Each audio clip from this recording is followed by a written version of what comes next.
I'm here with Clint.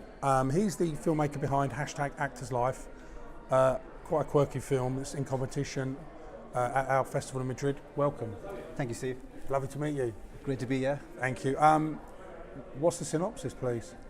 So, #ActorsLife is a struggling actor, and he's trying to make it big in the industry. Mm-hmm. And as the saying goes, it's all about being in the right place at the right time. Ain't that the So, truth?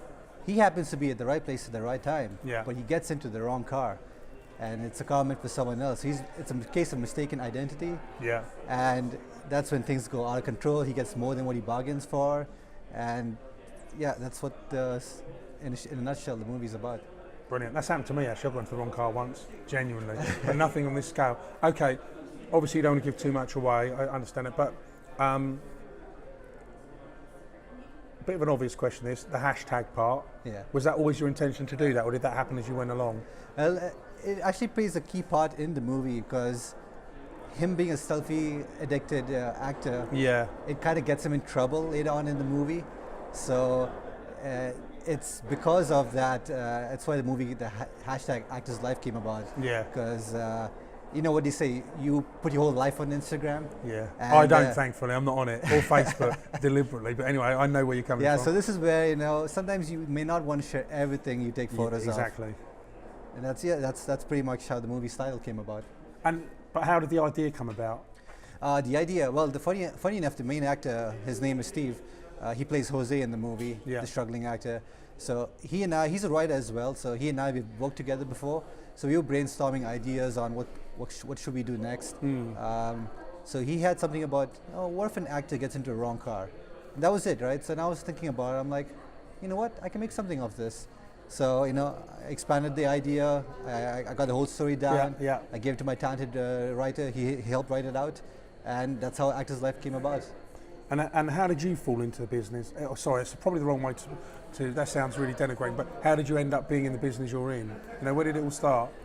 This started 2 years ago. It was more for passion that I always wanted to try, because my background is I'm in graphic design. So honestly, so many filmmakers have come from a graphic design background. It's very, very common because it's creative. Yeah, it's creative. It's not too much of a move, is it? Yeah. So, and to be honest, before this whole thing started, I used to be an actor a few years ago, and it was difficult. Like being an actor is a struggle. Oh, yeah. So I was like, you know what? If I want more roles, I should make my own movies. So then I started trying out. Okay, let's make my own movies. And then I realized, wait a minute, I have way more fun behind the camera than in front of the camera. So I said, you know what, acting is done, I'm behind, I'm going to be directing, writing, producing it, and that's how my career started. So you're just not interested in acting in any way, shape or form now? No, because I have just way too much fun behind. Because I let the professionals do it, because I'm no professional actor, so I let the professionals do it, and I just make sure I make some good movies, entertaining movies. Isn't it interesting? Because a lot of filmmakers that do those roles, if you ask them to split it down, they don't want to, I love acting, I love being a director. But it's intriguing that you're saying, no, I've had enough of that. I think it's because I have a bit of a control issue. So if I go in front of the screen and then I need to go check the footage and make sure everything's okay, and then there's a lot of time wasted on set. Yeah. So I'm like, you know what? I don't want to waste time on set. Let me just take care of behind the scenes and let the acting happen.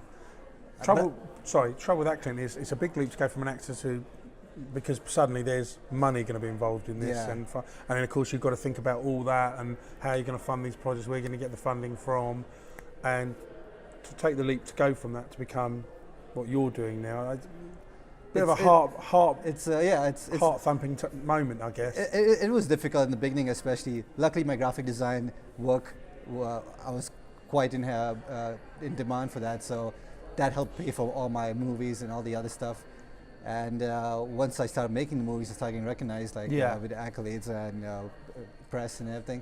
Then the work just flew in. So you have done very, very well. Yeah, it's been good. I have a new upcoming Netflix show that I'm going to direct. So that's exciting. So I got some new projects coming up. I got a feature film in the works. So how long have you been doing this? Just a couple of years? Yeah, a couple of years. And I just went in. I said, you know what? I did one as a trial. I guess like a short movie. It's called Two Words to Many. It's strangely enough, the whole movie came to me in a dream. So I woke up, I was like, oh, it's a good idea. Let's do this. Look, Yesterday by Paul McCartney was From a Dream, and it's the biggest covered song of all time, so you just don't know, do you? Yeah, and that's what propelled me, because I was like, okay, this is a test. If it does well, you know what, I'll put all my eggs in this basket and let's go in full force. Technically, there were issues because I was still new to the whole learning the camera, the angles and all, but the story was good, and it won like a few awards because of the script was so strong. And so then I was like, okay, you know what, I think I got something there. So then as I started making movies, I started getting better in the technical side of it, and now with Actor's Life, it's almost like a complete package. So it's like technically it's great, the story is good, and now it's just, you know, making a better, bigger projects now. So your Mac that used to do all the graphic design, did you throw that out the window? Is that gone now? No, I still do it. Like I do graphic design. Like I did the poster for the movie. No, of course, and all but I that mean, stuff. you're not a graphic designer for hire now, I guess, or you're trying to leave that behind? No, that's behind. Like in between jobs, if I need a bit of work, I still do graphic design. But yeah, my main bread and butter now is going to be all movies. And talk to me about if you wouldn't mind, let's talk, I don't know why this is just a random thought, a camera. I know a camera, a good camera is really expensive. Yeah. Do you buy them or do you hire them? How does it work for you? I first got something smaller because I knew now small cameras are very good. They Really can do good, like yeah. amazing stuff. So I got the Panasonic GX4. My first few shots were on that. I just started getting better, and then I started getting better, and then I was getting more revenue coming in. So now I got the Black Magic Ursa Mini, Yeah, 4.6K. Yeah. And that's what this movie was shot on. It was shot on the Black Ursa Mini, and that's my go-to camera now. So that's my cinema camera. If the project requires it, I might rent it. But for the most part, the camera I have and the equipment I have has been good. And what about all the other ancillaries like the sound? You don't do the No. You've got someone to do that. haven't you? Sound is difficult. That's Extremely important. That's why I Yeah, asked, it's you know. extremely important. That's what I learned from my first movie because I didn't have good sound. Yeah, And then that's a the mistake. first thing I did is like, Yeah, you know yeah. what, I'm going to fix the sound. So I got a proper sound guy now. It was an intensive process. Like I had to go through a few, and finally found one who works amazing. And that's the thing. All these short projects I do is like a build up to my feature. So I'm trying to get the right crew, like the right DP, the right sound guy, the right post guy. You know, I can do all the stuff, but if I have a dedicated guy who specializes in this, Yeah. the quality at the end is much better. So I'm building my team, and I'm almost there. I got a few more pieces I need to fill up, and I'm ready to shoot the feature then.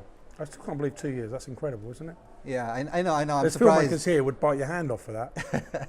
I know. Luckily, because I have a support, my wife Paula. Yeah. She's behind off camera right now taking photos. Yeah. It's her support that helped me get through because she manages everything. But once I'm in the field and I'm shooting and I'm directing, she takes care of all the behind the scenes stuff, keeps everyone happy, everything in order. So the next scene is ready to go, everything's in place, you know. Is she the one that keeps the eye on the budget as well? True. I don't want to overspend, right? So No, women are good at that. I don't mean to talk, but they are very, very good. For some reason, I think much better than men at controlling money. I don't know how they've this innate ability to do that. You see. it's a tag team. We work together because, as a matter of fact, once we got married, that's when things started up taking off. Like we Right. started doing the projects. Right. Like 2 years so ago, we it's got all the married. success is down to her then. Yeah, they said behind every successful man is a wonderful woman, That's and right, yeah. that's my wife. So yeah, because literally once you got married, we started making projects together, and then that's how it started. It's become like a husband. Now back in Toronto, Canada. So we no have regrets at all. You can't have any regrets. No regrets I at mean all. with work. I'm talking about. Now my regret's not getting married earlier, because then you could have started much earlier. Because she was like saying like yesterday, like, oh, we should have started a few years earlier. We should have had a movie feature ready by now. And stuff. Yeah.